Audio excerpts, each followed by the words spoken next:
been coming. I'm going to continue to come. Skip's been coming. He's going to continue to come. And people just need to get over that. Yeah, that Superman teaser trailer was some heat, right? Bet you're really excited about seeing a brand new Superman movie in theaters after over a decade since the release of Man of Steel. And if you are excited after seeing that mastery of a teaser trailer, well, I've got some bad news for you. The DCU as we know it is cooked. It's over before it even began. I just got word from James Gunn that the Superman movie is cancelled and everything that's been shown is a lie. Because Superman is freaking dead, bro. Damn near every major DC hero is toast. Wonder Woman? Fat chance you'll ever see her again. Hawk Girl, Supergirl, Damian Wayne? Yep, they're all dead. My GOAT doesn't even have a movie yet in this universe and he's already finished. All jokes aside, Superman is easily my most anticipated comic book movie of 2025, which I guess isn't saying much as really the only other movie coming out that year that could even hope to match the levels of hype I have for Superman is the Fantastic Four First Steps movie. Funnily enough, both movies are slated to release in July. If you're hating on this movie based on the teaser trailer alone, there might be something wrong with you. The color grading is not up to par and Superman just looks silly. Nigga, you just hating, feel me? That's why you ain't never gonna have no paper, ain't never gonna have no bitches, feel me? One thing that surprised me when learning more about this movie is that David Cornsweet himself was the one who convinced James Gunn to have Superman rock the classic trunks. Superman wants kids to not be afraid of him and wants people to be at ease despite being this powerful alien. To be more of a symbol of hope and positivity, he dresses like a professional wrestler in a way that makes people unafraid of him. Now, I don't want to get my hopes up based on a 2-minute teaser trailer, but that's exactly what I'm gonna do. This is the most Superman thing I've seen in a minute. You've got your Clark Kent and Lois Lane moments, Superman saving the day, freaking Crypto looks awesome. I was always curious on how they were going to pull off Metamorpho's look, and knowing James Gunn, it's not all that surprising that the aesthetic is what looks to be more practical, similar to some of the alien characters in Guardians of the Galaxy. Another thing I'm curious about is the relationship between Clark and Lois. In the teaser, you see Lois making out with both Clark and Superman, but we know that in the beginning she probably doesn't know his true identity. So does she know who he is by the end of the film, or at some point in the middle? Is she in love with both Clark and Superman? Curious to see how that dynamic plays out. Not only was that trailer one of the best things I've seen in a hot minute, Creature Commandos has been killing it with its first half of episodes. In the past, I've talked about the overall decline in DC animation, as a lot of the animated movies that I've released in the past several years or so started to all look the same. The budgets decreased over time and the animation quality looked cheaper. There wasn't as much of a sense of style and uniqueness in these animated projects as there was prior to the DCEU. So I was so glad to see Creature Commandos have an actual decent looking art style and didn't end up looking like one of those Tomorrowverse movies or something. Gives me hope that DC Studios is willing to allow for bigger budgets for these animated projects, especially shows or movies that are set in the DCU. I know Gunn wants to have more animated movies theatrically. I think there was a Jurassic League animated movie announced last year not set in the DCU. Then there's also the dynamic duo animated movie centered on Dick Grayson and Jason Todd. Creature Commandos does a decent job in establishing some of the lore of the DCU and emphasizing how this is an already lived in universe. It's set 2 years after The Suicide Squad, confirmed by Rick Flag Sr. stating that his son died around 2 years back, and Amanda Waller mentioning Project Starfish and Weasel being one of the few survivors of that mission. Cersei is known as one of Wonder Woman's biggest antagonists, and in this iteration, she's a rogue Amazonian sorceress who leads a battalion called the Sons of Themyscira. Apparently, she believes herself to be the rightful heir to the throne of Themyscira and aims to conquer the island nation. Cersei utilizes her battalion to violently cross the border into Pokolistan in hopes of killing the princess of Pokolistan, Alana Rostovic. At this point in the DCU's timeline, the general public is just now finding out about Themyscira's existence. Some people have their doubts on the island being a real place, but people are aware of it regardless. James, I think it's coming at a time at a point in time when people have heard of Themyscira. Now people are starting to believe that it exists, but still some people don't believe the story of, you know, an island of all women. So it's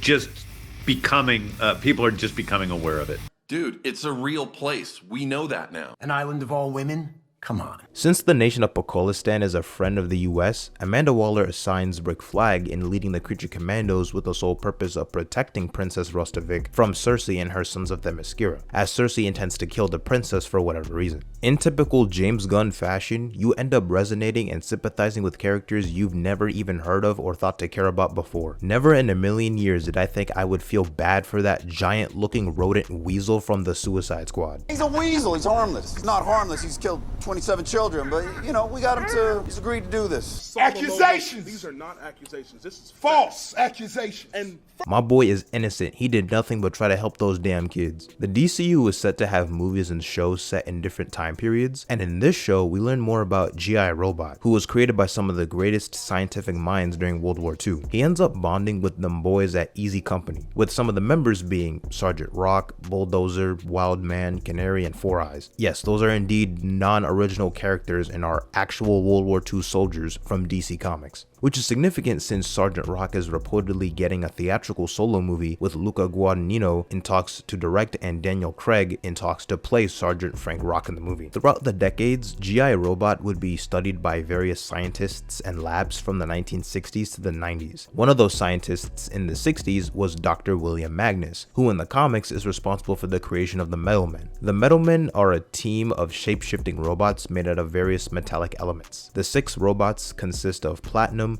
mercury, gold, iron, tin, and lead. Great. Hey, that's my chair. Best seat in the house, Batman.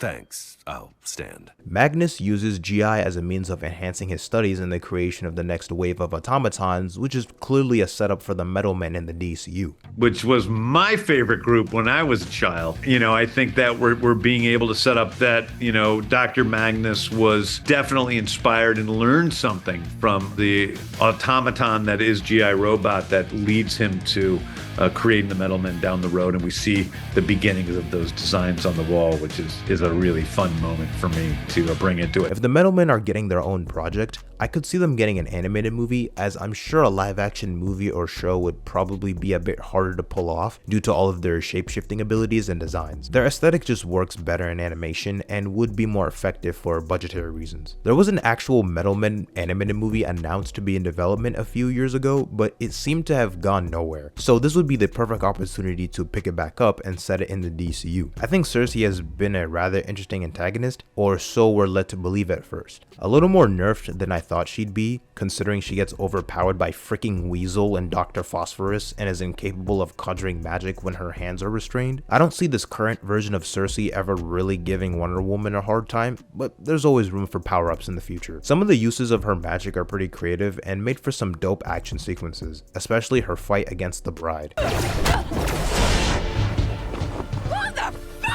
It turns out that Cersei wants to kill the Princess of Pakistan as a means of saving the world. She has the power of clairvoyance, or the ability to see visions of the future. According to Cersei's vision that she showed to Amanda Waller, Princess Rustovik's survival somehow leads to the destruction of several nations and countries across the world. Rustovik and her army of knights essentially take over the world with the help of goddamn Gorilla Grodd. Most notably, her actions result in the deaths of some of the most prominent heroes in the DC universe. I guess this is subject to change since we haven't seen the character in live action and an actress hasn't been cast yet, but it seems like the DCU is striving to go for a more classic look for Wonder Woman, taking into account her design and Cersei's vision for the future. I need a live action Wonder Woman movie so bad, man. James Gunn, please announce a solo movie at some point, bro. Like, I need this. Like, my mom is kind of homeless. I need this.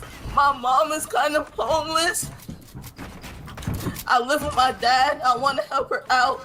Speed, I'm watching the stream while you try not to laugh, but if Anya Shalatra ends up wearing the exact same costume Cersei wears in Creature Commandos for her live action appearance, brother, I don't know what I'm gonna do. Why do all you supervillains need to be so sexed up all the time? You like that, John? I mean, sort of. It's a little thirsty. Starfire technically is the first confirmed member of the Teen Titans cast, given that there is a Teen Titans movie in development. Seems her costume is more reminiscent of her design in DC Rebirth. Even if their designs change in the future, the DCU is definitely not afraid of going in a more comic book route with superhero/villain designs. You don't know how sick and tired I am of comic book movies and shows having their characters wear comic accurate classic suits as a joke or a gag, like, haha, this is so silly, I would never wear this.